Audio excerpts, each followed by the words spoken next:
ছোট্ট একটা love story গল্প বন্ধুরা শোনো, ভালো লাগবে। তো বন্ধুরা, সব ভালোবাসা কিন্তু জীবনে পূর্ণতা পায় না। কিছু ভালোবাসা আবার পূর্ণতা পেয়েও হারায়। তো হয়েছে কি বন্ধুরা, আমরা অনেক সময় ভালোবাসার সূত্র বুঝতে পারি না।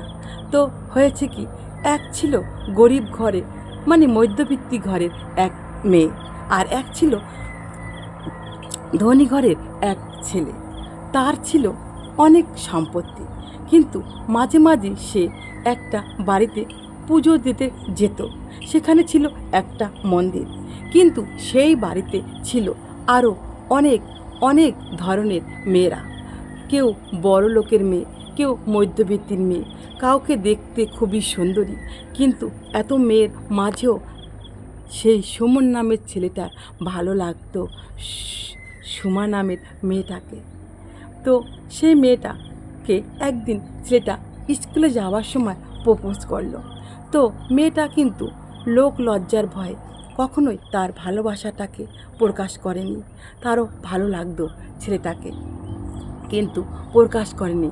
যদি কোনো অপবাদ হয়, যদি কোনো কলঙ্ক ওঠে, সে যে মধ্যবিত্ত ঘরের মেয়ে, সে সবসময় সেই সুমন নামের ছেলেটাকে এড়িয়ে চলতো, কখনোই ধরা দিত না। তো মাঝে মাঝে ছেলেটা সেই বাড়িতে এসে দূর থেকে শুধু ওকে দেখে যেত।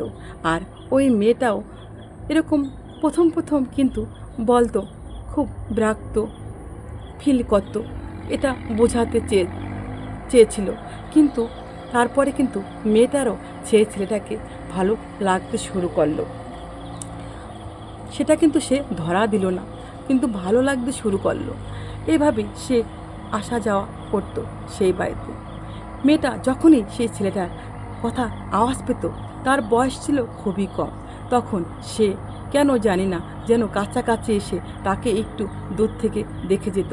আবার সে ছেলেটাও এসে বসে থাকতো ওই মন্দিরে, কখন সে মন্দিরে আসবে। তো যখনই সেই মন্দিরের পাশ দিয়ে সোমা নামের মেয়েটা একটু হেঁটে যেত, ওটা দেখেই আবার সেই সুমন নামের ছেলেটা চলে যেত। এইভাবেই যাওয়া আসা করে দূর থেকে হয়েছিল তাদের ভালোবাসা। কিন্তু সেই দূর থেকে এরকমভাবে সম্পর্ক হওয়ার পরও কিন্তু কাউকে কেউ কখনো ধরাছোঁয়া করে দেখেনি। হঠাৎ করে মেয়েটা একদিন বিয়ে হয়ে যায়। সেটা শুনে ছেলেটা খুবই কষ্ট পায়। তো ছেলেটাকেও তাদের গার্জিয়ানরা তার আগে চাপ দিয়েছিল যে ওই বাড়িতে তুই যাবি না, কারণ কিভাবে শুনে গিয়েছিল যে একটা মধ্যবিত্ত ঘরের মেয়েকে তার ভাই ভালোবাসে। মধ্যবিত্ত ঘরের মেয়েরা নাকি বেশি ভালো হয় না, এই ধরনের কথা বলেছিল।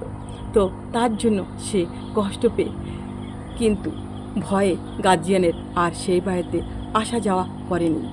হঠাৎ করে শুনতে পায় মেয়েটার বিয়ে হয়ে গেছে, তখন খুবই সে কষ্ট পায়।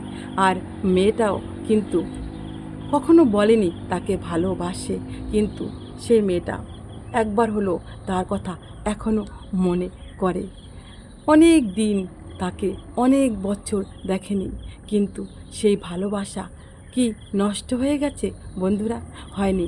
এখনও তার কথা মেয়েটারও মনে পড়ে, কিন্তু ছেলেটারও মনে পড়ে। তাই বলছি বন্ধুরা, সব ভালোবাসা পূর্ণতা পায় না, কিন্তু কিছু ভালোবাসা আবার না পাওয়ার মধ্যেও পূর্ণতা পেয়ে যায়। আমি বলছি এই ভালোবাসা সারা জীবন পূর্ণতা পেয়ে গেছে। একজনের জন্য একজন এখনও দেখার জন্য হয়তো একটু এক নজর মন কাঁদে, কিন্তু কাউকে কেউ আর দেখতে পায়নি, আর পাবে কিনা তাও ঠিক নেই।